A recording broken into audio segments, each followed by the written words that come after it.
esse culto é mais curtinho. Bom, nós estamos no mês do conhecimento. Nós entendemos que reconhecer a Deus, para que Ele seja reconhecido, para que nós tenhamos um entendimento que Ele está agindo naquele momento, que a porta está sendo aberta por Ele, que é Ele que está dando a direção, que agora é o momento. Nós precisamos ter a sensibilidade do reconhecimento, mas somos incapazes de reconhecer algo que não conhecemos. A base de toda essa estrutura é conhecer a Deus. Oséias, no capítulo 6, no verso 3, ele diz assim: então, conheçamos e prossigamos em conhecer ao Senhor.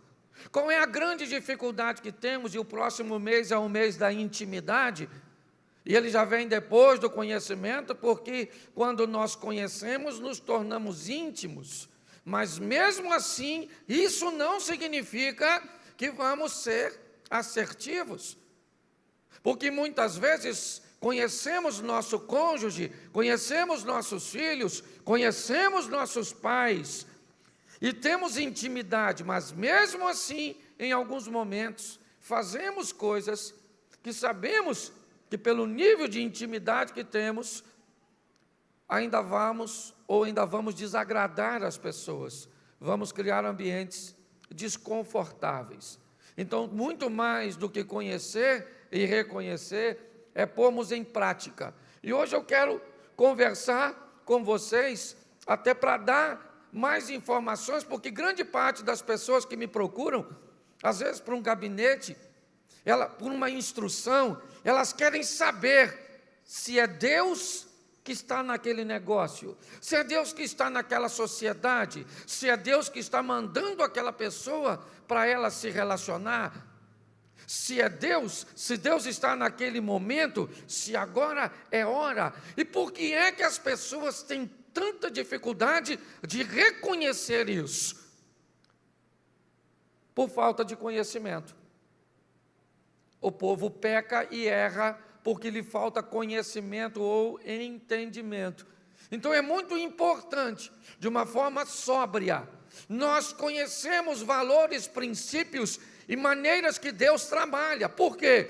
Porque numa questão futura, nós podemos fazer uma avaliação pelas informações que já temos, pelo conhecimento.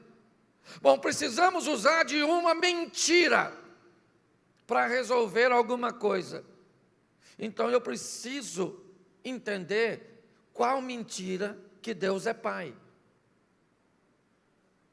Porque se eu descobrir que Deus é o Pai da verdade e o diabo é o pai da mentira, mentira nenhuma, seja ela muito nociva ou pouco nociva, porque talvez uma mentira pode não trazer danos no mundo físico, mas certamente o trará no mundo espiritual para o mentiroso, principalmente. E algumas pessoas, às vezes, até dizem: não, pastor, tem algumas mentirinhas que Deus tolera, mentira branca. Isso deve ser até alguma coisa de preconceito. Então eu quero te direcionar com algumas informações, e é isso que tenho buscado fazer. Eu quero mostrar a você, será que as boas intenções por si só valem? Como eu vou fazer a coisa certa? Primeiro eu tenho que definir o certo para quem, certo? E eu já falei aqui numa outra mensagem, que eu preciso definir se o meu estilo de vida é para agradar a mim mesmo, se é para agradar os outros, ou se é para agradar a Deus. Então, quando eu vou fazer algo certo, antes de fazer o certo, eu preciso definir sobre qual parâmetro, qual diretriz, certo para quem? Certo para os homens? Certo para mim mesmo? certo para o sistema que estamos inseridos, ou certo para Deus. Quando eu olhar para isso, eu vou definir o estilo de vida que eu vou manter, que eu vou viver. Porque às vezes a intenção é magnífica, mas me parece que a falta de conhecimento, e é isso que eu quero mostrar para você, pode colocar toda a sua vida num buraco. Põe para mim na tela, por favor, segundo livro, eu vou usar 3 ou 4 textos só, vai ser rapidinho. Mas o primeiro, deixa eu colocar, segundo livro do profeta Samuel, capítulo 6, verso 2. Segundo Samuel 6, 2. Dá uma olhada nesse texto aqui. Mas não veio para cá, eu estou aguardando aqui. E levantou-se Davi e partiu com todo o povo que tinha consigo a Baalá de Judá, para levarem dali para cima a arca de Deus, sobre a qual se invoca o nome do Senhor dos Exércitos. Preste atenção nesse texto aqui. Durante a gestão de Saul, a arca havia sido tomada pelos filisteus. Lembra? Quando Ofni e Finéias morreram. Quando essa arca retorna, ela vai para um determinado local. E Saul não traz essa arca de volta. O tempo passa. E Davi, então, agora, tem o propósito de trazer a arca da aliança para Jerusalém. Pensa num camarada cuidadoso, era Davi. Bem intencionado, Davi era. Tão bem intencionado, que Davi pega e manda construir um carro novinho, que nada fora transportado nele, ia ser inaugurado para levar a arca da aliança. Ele escolhe os filhos de Abinadab, Aiô e Uzá, os 2 rapazes, e manda e designa esses 2 rapazes para cuidarem da arca durante o caminho. A arca nova, os bois que as puxariam também novinhos, todo mundo muito bem vestido, um ambiente extremamente alegre, honroso. Quando olhamos para tudo isso, vemos o cuidado deste homem, de pegar essa arca que representava nada mais, nada menos que a presença de Deus. A intenção é a melhor possível, e ele monta todo um cenário, uma alegria tremenda. E Aiô e Uzá vão ao lado do carro de boi, olhando a arca da aliança, os 2 querubins, um de frente para o outro, tocando as suas asas, ali uma peça única, quando de repente, um dos bois tropeçam. E no tropeçar dos bois, a arca balançou para cair, e Uzá, então, com cuidado para que a arca não se desequilibrasse e caísse do carro dos bois, ele resolve ampará-la e morre fulminado. Qual é o problema aqui? Intenção extraordinária. Cuidados sensacionais. Propósito correto. Deus queria que a arca fosse para Jerusalém, que ela fosse reverenciada, que as pessoas tivessem o cuidado com ela. Davi fez tudo direitinho. Ele só esqueceu. Aliás, eu não consigo entender isso,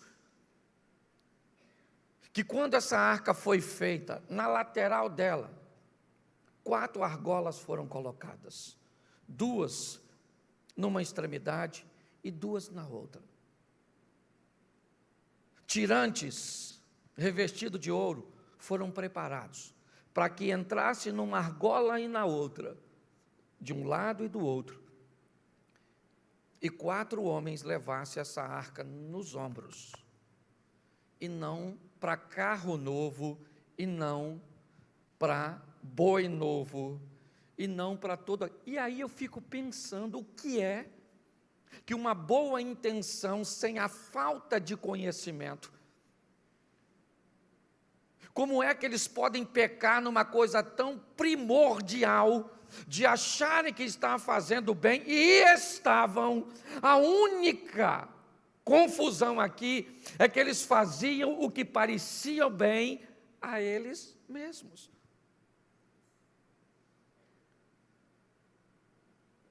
A informação foi dada.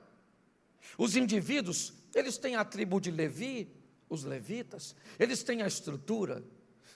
Não tinha acesso a muito material literário, mas a tradição oral.